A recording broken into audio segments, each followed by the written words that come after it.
आगे की तरफ चलते हैं। महादेव। नागराज अश्वतर को मदालसा की प्राप्ति। नागराज अश्वतर को मदालसा की प्राप्ति। वह लिहासन अपने पिता की नगरी में प्रवेश करते ही सभी प्रजाजनों को शोक से उद्विग्न देखा। फिर प्रजाजनों की आश्चर्य से युक्त प्रसन्नता को भी देखा। इस प्रकार उसने अपने मित्रों एवं बंधुओं से मिलते हुए अपने महल में जाकर अपने माता एवं पिता के चरण प्रणाम किया। सभी नगरवासी कह रहे थे, अहो भाग्य चिरंजीवी हो, तुम्हारा कल्याण हो, तुम्हारे दुश्मन का नाश हो। आज इस प्रकार के आशीष वचन को सुनकर राजकुमार ने अचंभित होकर इसका कारण अपने पिता से पूछा। पिता ने सारा हाल विस्तारपूर्वक सुना दिया। राजकुमार पत्नी मदालसा की मृत्यु सुनकर बड़ा ही दुखी हुए, परंतु धीरे धीरे उसने हृदय को धैर्य बनाया और मन को स्वस्थ चित्त होकर स्थिर किया। राजकुमार ने विचार किया, नहीं, मुझे शोक नहीं करना चाहिए, क्योंकि यदि मैं शोक करता हूँ तो शोक संतप्त, दीन, बलहीन एवं रक्तहीन हो जाऊँगा। इसलिए शोक चिंता नहीं करना चाहिए। मुझे तो पिता की सेवा करते हुए शत्रुओं का नाश करना है। इस प्रकार विचार करते हुए राजकुमार ने अपने मन को स्थिर किया। इसके बाद राजकुमार ने मदालसा के लिए तर्पण दान आदि करके दृढ़ प्रतिज्ञा की कि मैं गंधर्व पुत्री अपनी पत्नी मृगनयनी मदालसा की अनुपस्थिति में किसी अन्य स्त्री को अपनी पत्नी नहीं बनाऊंगा, किसी अन्य स्त्री के साथ समागम नहीं करूंगा। इस प्रकार प्रतिज्ञा करके वह अपने समवयस्क लड़कों के साथ खेलते रहते थे। नागराज के पुत्रों ने लिहाज की इस तरह की घटनाक्रम अपने पिता से किया। नागराज अश्वत्थ ने मुस्कुराते हुए अपने पुत्रों से कहा, हे पुत्रों, मनुष्य को आलस्य एवं प्रसाद रहित होकर कार्य करना चाहिए।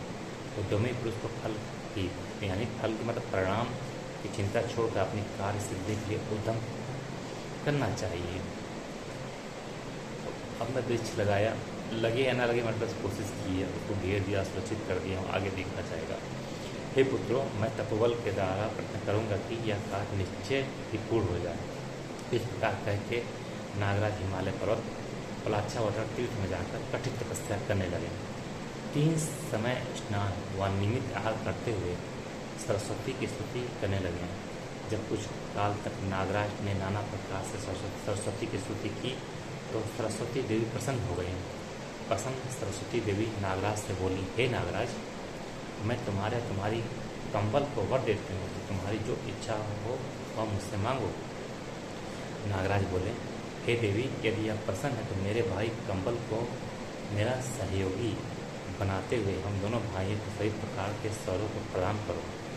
सरस्वती जी बोली, हे नागश्रेष्ठ, तुम दोनों भाई 7 स्वर, 7 ग्राम, 7 रागों से युक्त संगीत स्वर एवं उनकी 7 मूर्छनाएँ, 49 ताल अर्थात जितने प्रकार के ताल, लय, मात्रा, छंद आदि जितने स्वर हैं उन सभी से युक्त होकर तीनों लोकों में इस ज्ञान के प्रणेता माने जाओगे। कहकर देवी अंतर्धान हो गई। नागराज दोनों भाई पदताल एवं स्वर आदि के श्रेष्ठ विज्ञ हो गए। फिर उसके बाद कैलाश पर्वत पर जाकर दोनों भाइयों ने 3 प्रकार के लय और 7 प्रकार के गीतों से प्रातः, मध्याह्न, संध्या एवं रात के समय में भी मृदुवाणी में भगवान शंकर की प्रार्थना करने लगे। हर हर महादेव, श्री शंभु, श्री शंभु।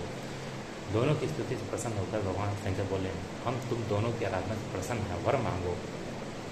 दोनों भाई देवादिदेव भगवान श्री शंकर प्रणाम कर बोले, हे प्रभु, हे महादेव, कौशल्यास्त्र की पत्नी मदालसा की मृत्यु हो गई है, अतः वह मदालसा उसी आयु एवं रूप गुण तथा शरीर में शीघ्र ही मुझे पुत्री के रूप में प्राप्त हुए।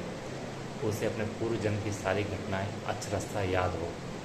भगवान शंकर बोले, हे नागराज, जैसा तुम चाहते हो वैसा ही होगा। तुम मदालसा का श्राद्ध करो। श्राद्ध समाप्त होने पर अपने मध्यम पिंड का भक्षण करके मदालसा का ध्यान करके पितृ पूजन करना। आपने ध्यान दिया इसमें क्या लिखा हुआ? श्राद्ध समाप्त होने पर अपने मध्यम पिंड का भक्षण करके मदालसा का ध्यान करके पितृ पूजन करना।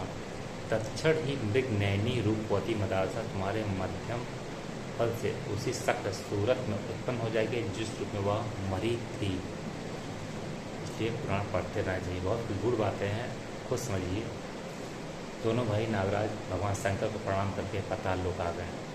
यहाँ नागराज अवतार ने भगवान शिव द्वारा बताए अनुसार श्राद्ध करके मध्यम पिंड का भक्षण किया। उसी क्षण नागराज के मध्यम फल से मध्यम प्रमाण की कमर व देह स्वस्थ वाली निश्वास लेती हुई मदालसा उत्पन्न हो गई। नागराज ने इसकी चर्चा कहीं नहीं की तथा मदालसा को अन्य स्त्रियों के मध्य अपने महल में रख दिया।